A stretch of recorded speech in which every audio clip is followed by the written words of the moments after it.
Welcome. Today we're talking with Craig McLaughlin, CEO at Finalytics.ai. Craig, welcome and thank you for joining us at Credit Union Digest. Thanks very much for having me, Larry. Really appreciate it. Thank you. Good. You're welcome. So, Craig, as you know, there's a lot of discussion and attention on AI. Let's start with what is AI and how does it apply to credit unions?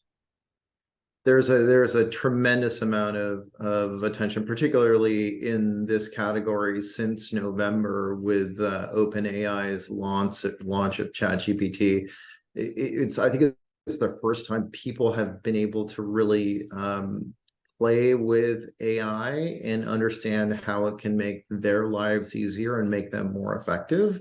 But fundamentally, from a definition perspective, AI is really just the simulation of human intelligence, via computers. And so the opportunity for credit unions and any other industry is really immense, right? It's going to really be a force multiplier as we go forward. I think a lot about how the dot-com boom, the advent of this network was a huge driver for this big growth in the internet overall. And then there was a shift from desktops to mobile, which was, I think, the second big shift. And certainly today, it's clear that AI will be this next wave, and the number of things that will be affected by it, the things that will get better, it's really tremendous. We were actually up at Microsoft last week, and they were demonstrating their new Copilot functionality, which was just absolutely extraordinary. So take something that is, chat today, which is kind of a fairly benign use case, and it then explains how chat or how AI will be able to influence document creation, email responses, Excel file development.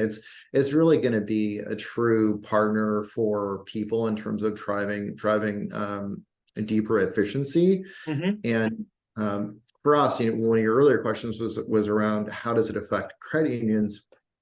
And we've always thought of credit unions as this really interesting use case. As we sat and worked with credit union leadership teams as a digital partner, we were trying to uncover what made the institution special. So we were trying to find that kind of like that secret sauce, if you will. And we were trying to say, how do we take that secret sauce and manifest it into the digital channel? And so in the interviews we did of both members and executives, we asked them all what makes this place special. And when you sat with members and you said, well, why do you bank here? There's so many different places you could bank. Why here? They would all say the same thing. They would say, well, it's because it's service. And we say, well, okay, we probe a little deeper and say, well, exactly what do you mean by service? And they would tell these stories about how somebody went above and beyond for them, somebody that knew them just a little bit better than a mega bank or a fintech would, and took very good care of them. And when you try and manifest that offline value proposition into the digital channel, it's really hard unless you're personalizing the experience, right? And that same personalized experience you get in person or on the phone, how do you do that digitally? And AI, machine learning in particular, opens up the door for that kind of an experience, right? Where we're able to ingest user behavior data and then use those insights as well as transactional data to inform this highly personalized experience. And we think it's pretty unique. I mean, it's why we founded the company, is because we think the opportunity that credit unions have to get this right is really, it's kind of manifest destiny. It's a really crucial point of transition in terms of thriving in this new digital first world. And we think the best way to do that is with AI. Great. Thank you for that, Craig. So let's go a little deeper here. So can you provide some examples of the insights that have been generated from AI and how credit unions are utilizing those insights? Yeah, absolutely. So it's a fun, I kind of think of it in terms of just a function of listening overall. Okay. You think of your best branch person being very aware of members as they walk into a branch. We're trying to do the same thing digitally. And the way that we're doing that is we've got our finger essentially on the pulse of what's happening digitally, and we're doing it at scale. So we're monitoring user behavior. So we're understanding what content is a particular user interested in, how often are they looking at that content, what other attributes can we glean from their engagement with us to inform a better understanding of who they are. And I always use the best example is browser type in a lot of cases. Is that I think of my son who's a junior in high school and my mom who's retired, and while they would engage with a credit union experience in somewhat of a similar way, they both are logging into that experience with different browsers. So my mom, the browser that came with the computer that she purchased is what she uses because she doesn't know how to upgrade it, doesn't think that there's need or have a desire to do that. My son, on the other hand, really tech savvy, really interested in using the latest and greatest things. Those are great. It's a good example of kind of attributes that we're able to leverage to inform how we might talk to someone. And you think of your best branch person, kind of the same thing. If my son walks into a branch as opposed to my mom walking into a branch, the best branch person you have is going to engage with those two audiences differently. So we're doing the same thing digitally. And oddly, it's strange that digital hasn't done this yet, right? The idea that we're treating all of the visitors to a credit union digital experience as the same, regardless of who they are, is really strange, right? It doesn't make sense, as particularly in an environment where you can have this really rich, dynamic, personalized experience based on who that individual is. And we're just talking in this use case about a browser, right? The unauthenticated experience. When you then go into the authenticated experience and you're actually logged in, the amount of data that's available to use to inform a better experience for that current member is extraordinary. I think any other industry would fall over themselves to have access to the level of insight on their consumers as do credit unions. But that data goes largely unused, right? So it's not really tapped into, which does two things. One, it leaves the individual member open to being influenced to other institutions, be it a fintech or a mega bank, that do leverage those insights and offer up a personalized experience. And then number two, it really does a disservice to the member, right? I mean, if we stand in the credit union industry for the idea of people helping people, and the way that we do that is by offering a better financial services experience. If we largely ignore all the data that's available to us and we treat everyone anonymously, we're really not delivering such a great service. And I think it's time for the industry to kind of come along and see the writing on the wall here in terms of the opportunity. Great. Thank you, Craig. So interesting perspective on AI helping the credit union listen to the variety of customers that members that they have. So that's really an interesting way, very illustrative way to think about it. So what benefits have credit unions clients experience from implementing AI solutions with you? I mean, it sounds crazy, right? I mean, when we say the lowest improvement we've seen has been in the 50% improvement, the highest we're seeing is in 500% improvement. And we're applying AI in areas that are the most acute problems that credit unions have. So recently, that has been focused on liquidity. So the question is, how do you raise deposits? How do you drive applicants to CDs? And that's an interesting use case, right? Because every member that you have is not really a great fit for a CD. Certain constituents demographics Mhm. aren't well, disposed to do that. To convincing my 17-year-old son to want to buy a CD to prepare for retirement is probably a stretch, right? But there are members that are really well suited to that, and you can see that when you look inside their accounts. You can see what their balances are, what their returns on those balances are, Mhm. and then you can make some really smart suggestions to those individuals to say, hey, it looks like you've got XYZ over here, be it inside the institution or at another institution. You might want to consider our CD offering here at 5+%, and that Mhm. will have a real, your long-term benefit of that will be whatever that formula is, the math to calculate that out, which is all very doable, right? Because it's programmatic. So presenting those scenarios really works. So those are examples where we're able to pick a use case and help drive it forward. Other institutions struggle with churn. They feel like, hey, we're actually really good at finding new membership. One of the challenges we're having is holding on to the people that have become members. And so we can deploy artificial intelligence technology to do what a human would do, which is look at those behaviors and say, what are the leading indicators that we see before someone does close an account with us? Why did Mhm. they leave? And then we can, at scale, run that analysis across the entire member base Mhm. to identify members that may be at risk. And then from there, either in real time, connect with those people with messaging that underscores how the institution is there to help, or even share to a CRM that could then kick off a routine to internal stakeholders to do some outreach to those people to make sure that they're getting what they need.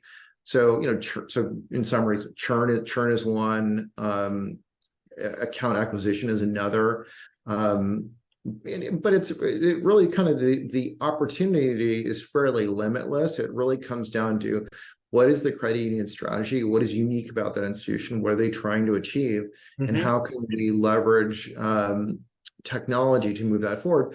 And I think that there's a relatively small window of time here where you get to be first to market, where you deploy technology like this, Mhm. and it has a really outsized impact Mhm. before everyone else does it, right? Because there's a point where it becomes table stakes. I think of mobile banking kind of in the same way you think of internet banking. You were charging $15 a month to have the honor of accessing your accounts digitally, right? Mhm. Now, obviously that didn't last very long, and then the next kind of shift in innovation was towards mobile, and everybody rushed to build mobile apps. And so now I think the same thing is true here. So if you were early at any of those points and you were able to secure deeper relationships, you were in a good spot. Think of Charles Schwab really being one of the early leaders in online brokerages. Mhm. The same thing I think is true here, where not only are you going to hold on to more of the members that you already have, but you're going to win the right new ones, and you're going to use all of that intelligence to inform a better organization. So you'll be able to grow faster than your peers. Great. Thanks, Craig. So you mentioned some really good examples of retaining members, better serving them better, et cetera. But how might this be applied by a credit union to improve the acquisition of new or prospective members? So that's great. So there's a couple things you can do there that we help credit unions. One is we can help them manage their digital advertising. So we can identify segments of prospective members in the communities that they serve, Mhm. and we can guide those individuals into our experience based on advertising, right? So Mhm. we have clients that are saying, look, it's a pretty good opportunity to go and tell a story about how safe and secure credit unions are as compared to some of the banking challenges more recently. So things Mhm. like Bank. So how can we tap into people in our communities that are concerned about that? So we can have advertising, display advertising on things like the Wall Street Journal or other media types where there's content related to too big to fails, where we know we have people that are concerned about what's going on with these bank failures.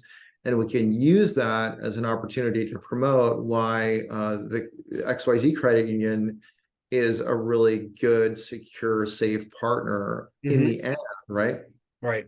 But now, since we know where that user came from when they land on the credit union digital experience, we can identify that that user isn't an anonymous user. We don't know their name, but we do know what they're interested in. And we can then begin to use those interests to do our best job to tell the story on why we as an institution also care about those things and how secure we are comparatively. And so you can touch on things like how we are insured by the NCUA to a certain amount, and that no credit union has ever left over anyone dry, and then tell that story. And so that we can also continue that beyond that first click.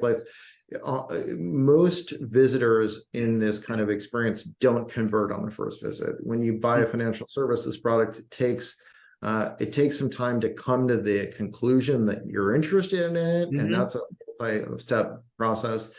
But then once you do decide to actually apply, that's also a multi-step process. And most of the time it takes 2.7 visits to complete that process. So you've got somebody that you know inherently is most likely going to start and then go away and then come back.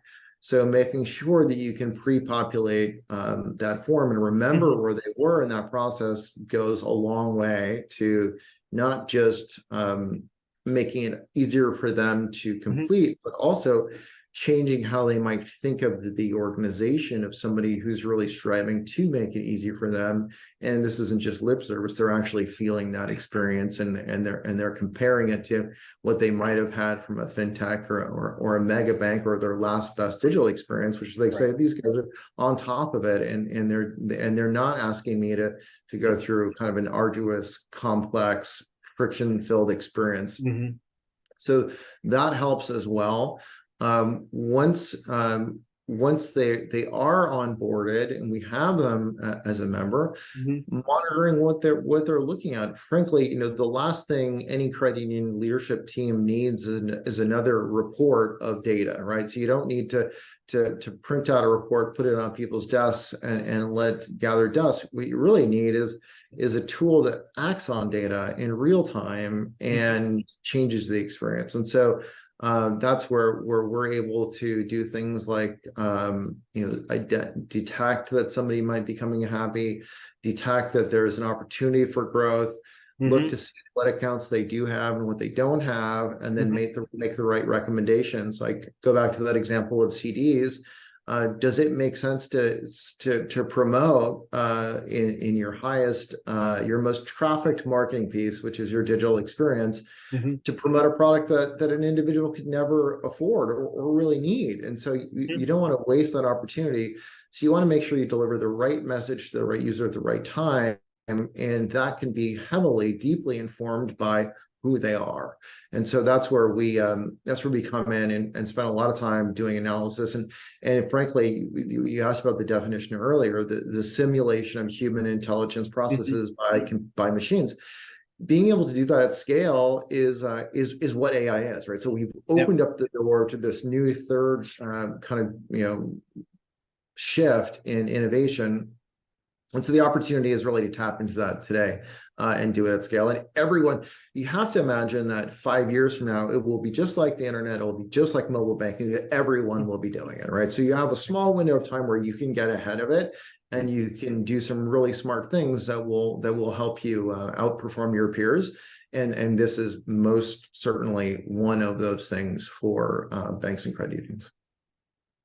Well, Craig, thank you. Thank you for that. And also thank you for spending time with Credit Union Digest today and helping us better understand AI and some of the many AI applications that can help credit unions better serve their members and attract new members. Craig, again, thank you very much. Thank you, Larry. Great. All right. In closing, thank you for joining Credit Union Digest. If you have additional questions for Craig, please see the link in his bio.